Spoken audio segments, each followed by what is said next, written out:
Hello, Donald Brooks with you. Again, Oh, goodness. Miss Von Burton, let's not start off the episode like that with your sarcastic sighs and what have you, okay? Fight me.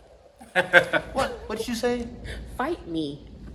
Fight. Fight. Okay, now, I don't fight. I don't go to get hurt.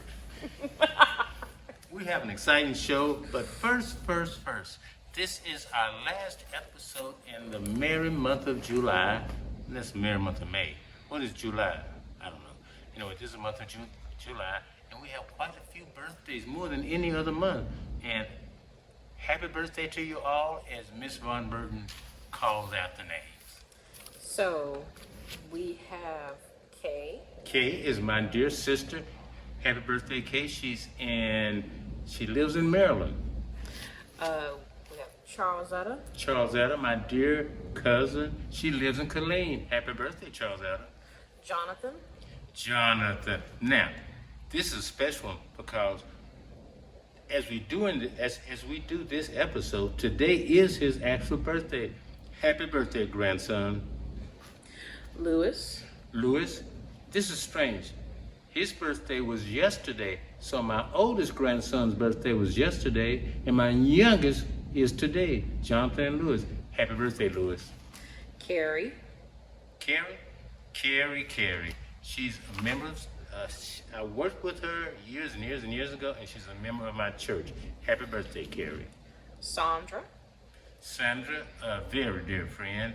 Her birthday is almost the last day of the month. I think the 30th of July. So, happy birthday, Sandra. Gabriel.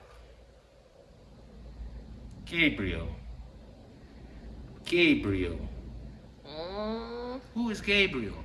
You tell me. Who's Gabriel? Oh, this is crazy. This is embarrassing. I don't know who Gabriel is. All right. Let's move on to. Who is Gabriel? We're sorry, Gabriel. So sorry. Gabriel, please forgive us. Gabriel, you've got to forgive me. But your birthday was the first of the month. You know who Gabriel is? No comment. I'm just going to tell who he is. Mr. Longoria's son. Oh, okay. I'm sorry, Gabriel, but yours is the 1st of July. I'm trying to get myself out of this. Okay, you see that. Okay, continue. Patrick, my dear friend, son.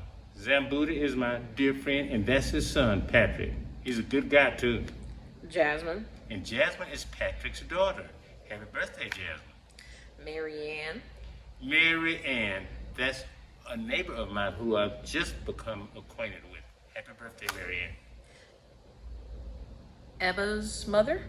I don't know you, but Abba, you've told me so much about your mom. Please tell her happy birthday from Mr. Brooks.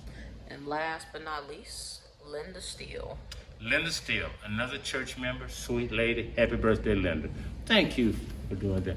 That was embarrassing about Gabriel, wasn't it? But this is live TV. That's the way it goes.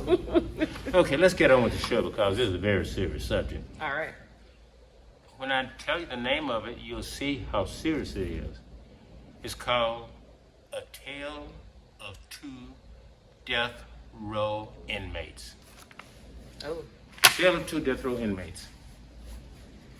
As you know, Ms. Von Burton and I have done quite a few episodes about Rodney Reed, and he still remains on death row after all these years. He still remains on death row. And I got to thinking about it, and there's another gentleman who was on death row.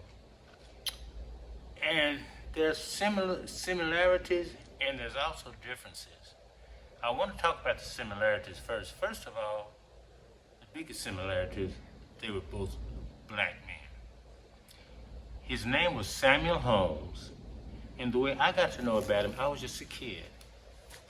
And there was a television show called Elmer Aiken's Gospel Train. And me being a young kid, 5 or 6, 7 years old, my parents shielded us from the ugly things in life. But on radio, every Sunday morning, Emma Akins would say, pray for Samuel Holmes, who's on death row for a crime that he did not commit. He's doomed to die in the electric chair.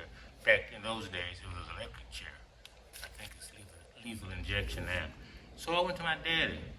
I said, Daddy, why did they say they're going to put Samuel Holmes on an electric chair? And my daddy, trying to avoid it, said, oh, son, let's hope that doesn't happen because he didn't commit the crime.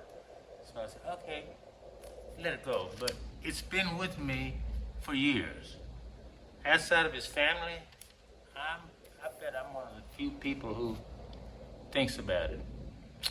I did research on it, and I'm going to tell you my verdict on both of these cases. But let me tell you the similarities. Both were black men. Samuel Holmes, as at the time, was 21 years old. Rodney Reed was 29 years old. Rodney Reed was charged with the beating and sexual assault and murder of a woman, and Samuel Holmes was charged with sexual assault of a woman. Similarities, both women were white. Quite a difference in ages. Stacy Stites was 19 at the time. She was murdered. And the lady, the victim in the Samuel Holmes case, was 53. So that's a little different, the age. Confessions. Both confessed immediately. And I want to say something about that. And I'll give you my verdict when this is all said and done. But the confessions of Rodney Reed, I can see. And he explained why he confessed it first. Because black men in Bastrop or Georgetown, wherever it was, seeing a white woman, that doesn't bode well for him. Same thing in the case of Samuel Peters. And by the way, Samuel Peters' case was in Samuel Holmes' case, pardon me, was in 1959. 1959. So, confessions being taken back is not that unusual. I don't know if they gave Rodney Reed a lie detector test, but they said that Samuel Holmes failed his lie detector test. And you do know that lie detector tests are not admissible in court. Eyewitnesses to the murders? None. To neither one. No eyewitnesses. In the Holmes case, Samuel Holmes case, the victim said the only thing she remembered was a black hand. A black hand over a mouth. And she closed her eyes and didn't see the attack. She kept her eyes closed during the whole thing. I can understand that, but it also says she can't identify the person that did this. In the Rodney Reed case, no eyewitness at all. Unfortunately, Stacy Stites' body was left by the road. So there was no eyewitnesses in either case. But that's just about where the similarities end. That's about where they end. I think I can say this with conviction. Rodney Reed was a bad character. He had done some terrible things, and we're not going to go into it. He had been arrested several times. I found nothing in Samuel Holmes' background to say that he was anything but a hard-working man. 1959, he was working at the old Brackenridge Hospital as a dishwasher. He was married, had a wife, and a baby on the way.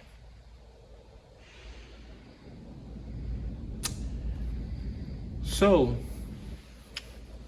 there were similarities and there was differences. I'm going to tell you my verdict. And I've been holding this back until I research everything on both cases. If I'm on the jury, I'm going to have to say, in both cases, not guilty. Why do I say not guilty? Because there's only three choices: guilty, not guilty, and innocent. I don't know if either one are really innocent. I don't know that. But what I do know is all the evidence in both cases are circumstantial. And you're supposed to be found guilty beyond a shadow of a doubt. And there's a lot of doubt in both cases. I'm not saying they're innocent, but I'm saying the state did not prove in either case enough to find them innocent, to take a person's life. The verdict has to be not guilty.